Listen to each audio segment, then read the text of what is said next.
We know that Trump's going to tweet. Right? What's been surprising in this story is General John Kelly, the White House Chief of Staff. Because from the moment that he stepped into the White House, everyone has regarded him as the anti-Trump. I think General Kelly commands a lot of respect. He's incredibly credible. He's a very trustworthy guy. An adult in the room. Discipline and character, and I'm going to say honor. I cannot imagine that John Kelly would lie on behalf of anyone. I think Kelly will be a tremendous force for good. Wow, a tremendous force for good. And can I just say, you know it's a bad sign for your White House when it's news that someone inside is a force for good. That's a bad sign. Yeah, like it's not the Death Star. Everyone in there is supposed to be a force for good.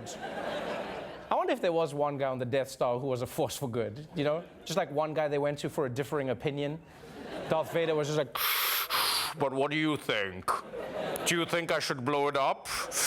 I don't know, like I just think, why would you blow up planets, you know? It's such a big deal. Yeah, whatever, let's just do it. Let's just do it. I just like to hear from the other side. I don't want to be in the bubble, you know, like whatever. All right, let's do it. But anyway, that's who John Kelly was supposed to be, the good guy in the room. Which is why it was a big deal last week when Kelly put his credibility on the line to defend Trump against Democratic Congresswoman Frederica Wilson. Now, Wilson is the person who first accused Donald Trump of disrespecting the family of the fallen soldier. She's also the person who owns the world's largest collection of bedazzled cowboy hats. She's in first place. Second place is nobody. Anyway, Kelly didn't just step into the fight with Congresswoman Frederica. He started throwing punches. I was stunned when I came to work yesterday morning and brokenhearted at what I saw a member of Congress doing. A member of Congress who listened in on a phone call from the President of the United States to a young wife. Absolutely stuns me. And I thought, at least that was sacred. Okay. Now, first of all, when he says she was listening in on the call, it makes it sound like she tapped the military widow's phone and she was sitting across the street in a creepy white van. But no. She heard the call because she's been close friends with the family for years. She knew the soldier personally, and the family asked her to be in the car with them on the way to meet the caskets. Also, it's a little weird that John Kelly is saying this when he told us himself that he was on the other end of the call listening in with Trump.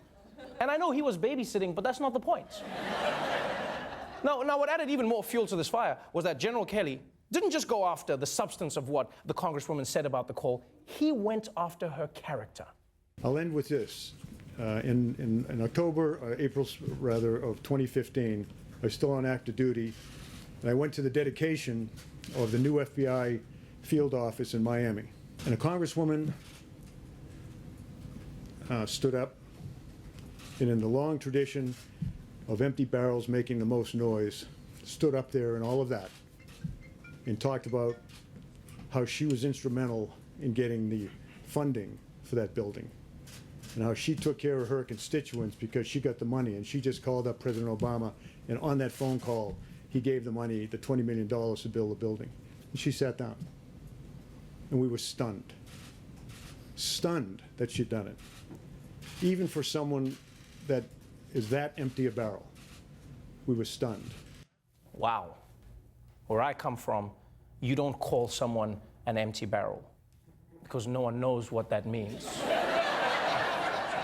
I don't know. I just don't know. But even if you didn't know what Kelly meant, Kelly successfully maligned the Congresswoman, right? People believed his story because John Kelly would never say something that wasn't true, or so we thought.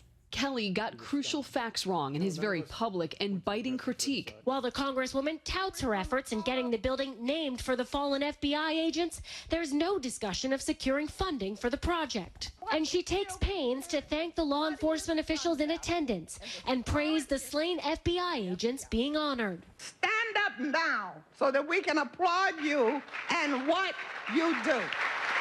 Stand up. We are proud of you. What a monster. Saluting law enforcement, what a monster. But that's what she did. And well, John Kelly, who's the barrel now?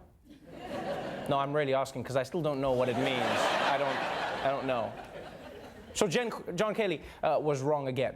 He was wrong about the phone call, and he was wrong about the speech. And thank God that there was a video this time, because if there hadn't been, everyone would have believed him, because he's Mr. Honest, and she's a cowboy hat model. But the truth is, Wilson is more than that. People don't realize, but she's not only a 4-term congresswoman, she's a former educator with a master's degree. She was a member of the Florida state legislature, and she also founded the 5,000 People Role Models program. The same program that helped a young man named LaDavid Johnson graduate from Miami Public Schools to become a celebrated Green Beret. So she's not an empty barrel. She's someone who deserves an apology.